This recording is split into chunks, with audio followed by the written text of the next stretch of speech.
Hey everyone, it's MJ, and the pen is mightier than the sword. Today I want to get into MK Ultra and Jose Delgado's brain implant and Neuralink and 5G and how they're all connected. So I'm gonna read to you for a little while. Hate reading to you, but here we go.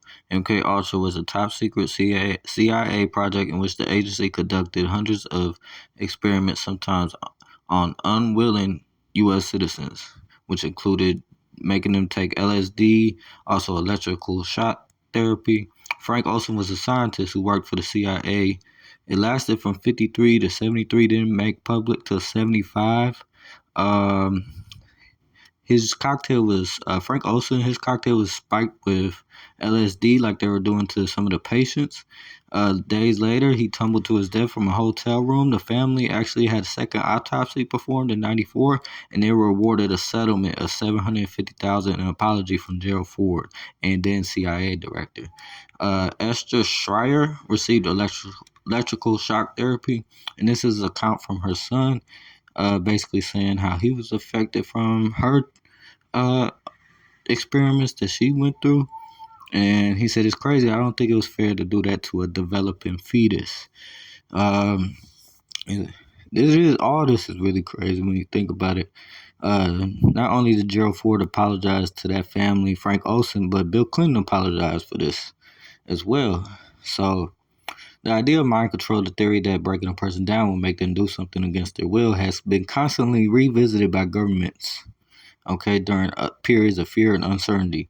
What happened at Montreal's Allen Memorial Institute laid the groundwork for torture spanning decades to follow, okay? So this is in the 50s now. Decades to follow is where we're at now, pretty much. And they already got mind reading and mind control technologies coming. And they also been using remote brain targeting, as Renee Pittman states in her book. I also want to get into Operation Paperclip and what that has to do with MK Ultra. Here we go. National security interests trumped ethical concerns. Jeffrey Brown has our book conversation.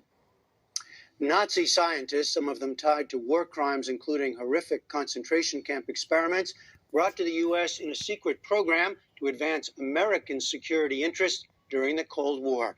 It sounds like the plot of a film drama, but it actually happened, and on a large scale. The story is told in the new book, Operation Paperclip. Author and journalist Annie Jacobson joins us now. Welcome to you. Thank you. So these were top scientists in the German war effort, sought out by the U.S. military as the war was coming to an end. That's right. These were Hitler's top weapons makers, and Operation Paperclip became a classified military program to bring them to the United States. It also had a public face, so there was, on the one hand, the truth about the program kept secret, and on the other hand, the idea that we'll tell the public that these are the good Germans. And, the good Germans, but they were dedicated Nazis, the ones you write about. We should say there are many, 1,600 in all, Yes, right? yes. You document about 21 of them, dedicated Nazis, some, as I said, involved in horrific stuff. What they did was known, right, to the people to the Americans who were seeking them out. Certainly to the American military intelligence officers who were interviewing them. The idea that they were involved in war crimes was really necessary to be kept secret, and that's exactly what happened. And so in the book, I think I unveil a lot of the truth about this program that has remained clouded for decades. So give us an example of one of the figures that intrigued you. Well, I think one of the worst case scenarios was that the United States military made the decision to bring Walter Schreiber. This was Major General Dr. Walter Schreiber, the Surgeon General of the Third Reich. All right, so as you can see on the PBS NewsHour, they took 1,600 scientists from the Nazi regime and instituted them and gave them a safe passage to the U.S. and allowed them to continue their work. So what did they continue their work on? Well, they started conducting all these experiments that Gerald Ford and Bill Clinton had to apologize for in the 90s. You understand? And now, I want to get back into one of the scientists and doctors that were mentioned, Walter Schreiber, and he was a big part of the MK Ultra program, and it sought to manipulate people's mental states through psychoactive drugs. Same thing that they were doing in the Nazi camps, concentration camps, with these electrical shock therapies and all this other stuff. you could research all these experiments that they were doing. Now they're just doing it on a wider scale. You understand? Yeah, I want to get into Van Buren. He was a part of the Apollo um, mission to space, and he came from one of those 1,600 scientists. But I wanted to show you here the Tuskegee experiment in the 1930s. So they always been experimenting on people, okay?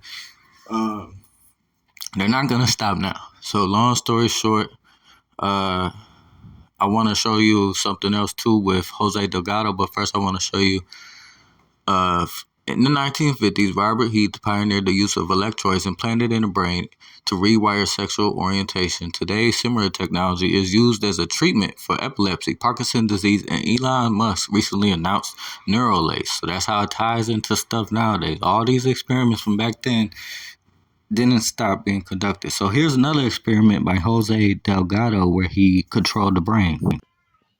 Professor Jose Delgado took a normally hostile bull and implanted electrodes into its brain, electrodes that could be activated by a radio transmitter.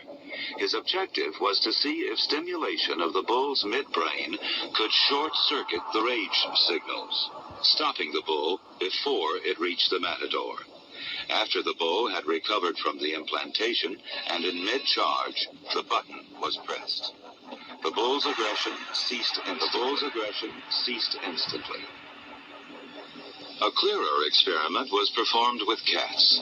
In this classic example, the hypothalamus, the rhythm maker, was implanted with electrodes. Could it be responsible not just for rhythms, but also for rage? The switch is turned.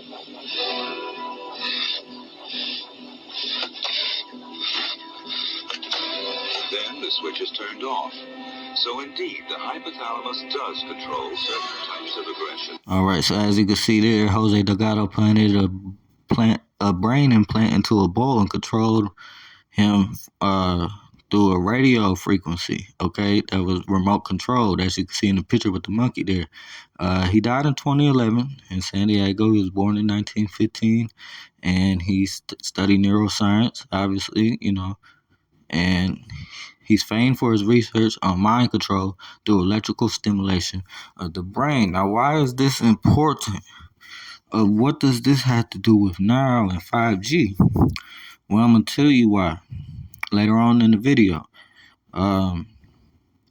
First, I want to tell you about the STEMO receiver chip that he also implanted or created, and in simple terms, this device allows a person to direct the behavior of biological organisms at a distance. It's like a remote control for the body, for someone else's body, like you seen they did to the bull in the 50s. So you think they just stopped doing this? No, they did it on a wider scale. Okay, this is just an article explaining the video you saw. The bull stopped mid-charge, okay, through a radio transmitter, basically. Now, he mentions in a book that he made in 1969, Physical Control of the Mind Toward a Psycho-Civilized Society, okay? He put in 25 humans, most of them with schizophrenia and epilepsy. It can remain in the brain for as long as someone lived and generate multiple states, including emotions, joy, deep concentration, and extreme relaxation. So he was being accused of being a part of CIA's agenda to control the human mind. Nobody knows if the claims were true. However, we do know that it served as a precursor to other devices that are currently in testing, like the Neuralink. It says it's very small smudge, smaller than a human hair that could be injected in the body, okay? So it's not just implanted like they've been saying. Elon Musk goes on record. I couldn't find the video, but he says he could do it through venipuncture, okay? Now, they've been doing this. Neuralink ain't the first one. I can't pronounce this. Strentroid can be implanted through a small keyhole incision in the neck. And this was developed in the early 2000s and became available around 2019 to humans. It was tested in 2016 on animals like sheep, and basically just the monitoring of electrical signals. So this was the start of the Neuralink, I believe, to try to monitor everything, to understand it. And here, check this video out.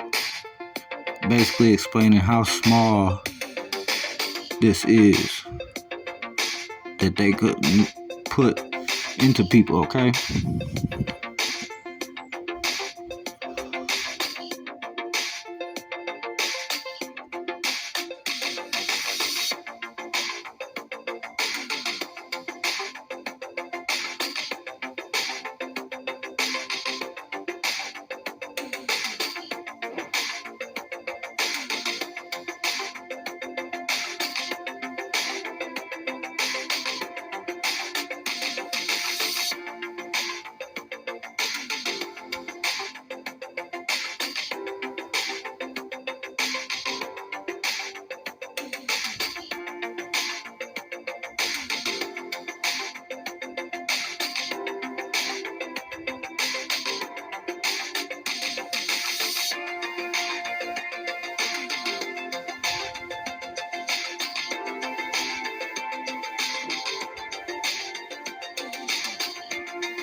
Okay, so I want to explain the strenoid system again. Here's Philip O'Keefe. He's able to use a computer with his brain, thanks to a brain implant that allows mind control of computers. He's part of the first human trials, and I believe he was the second person, but I found an article about him. This was dated 2020. Has lost strength and flexibility in his arms over the past 6 months due to his underlying disease. He's finding success using the brain. The strenoid device instead is about retraining your brain to operate in different ways, says O'Keefe. It's just concentration. Like riding a bike, it becomes second nature. So basically, he's controlling his actions through this strenoid, okay? Now, what would happen if something like this or the Neuralink could get into a hacker? Well, it could involuntarily turn users into killing machines, according to a Turkish IT specialist. And that would be, like some watchdogs video game stuff going on in the future, like Terminator, but people can hack into each other like and control them. This would be crazy. But what does this all have to do with 5G? Well, with Neuralink, but they don't even need Neuralink in your brain. They just need this impulse. They need your emotions. They need to understand your brain. They need to understand what hurts could drive someone to be sad or angry and how they could control them through impulse and emotion. But how can they control emotion and impulse? Well, through radio frequencies, and frequencies of sadness is excuse me. So sadness and other frequencies are low frequencies, and they're associated with jealousy, anxiety, depression, confusion, and fatigue. Okay, high frequencies are associated with joy, happiness, and love, self-discipline, and gratitude. Okay, so it's actually the experience of energy moving through your physical body. That's what emotion is. Okay, so it's the experience of energy moving through your physical body. So it has to be around you at all times. So they could easily, on top of all the stuff they putting in the food and water and the air with the chemtrails, they could easily control emotions without anything inside your body, like a Neuralink. They don't need a chip or a Neuralink. And our cells exchange information, regulate body functions. So does our body's ability to self-regulate and maintain healthy function. When these natural frequency signals become scrambled, it deregulates us. Every thought and emotion has its own vibrational frequency or wave frequency. Okay? Scientific evidence suggests that cancer is not only linked to mobile phone radiation, but other factors that may be involved in its development. Okay? It could be harmful to health, the radio frequency waves that they operate in. Now, 5G is already a military weapon called the active denial system, which I covered in another video. I'll put a link to a couple of my other videos, including that one. Anyways, take care. God bless.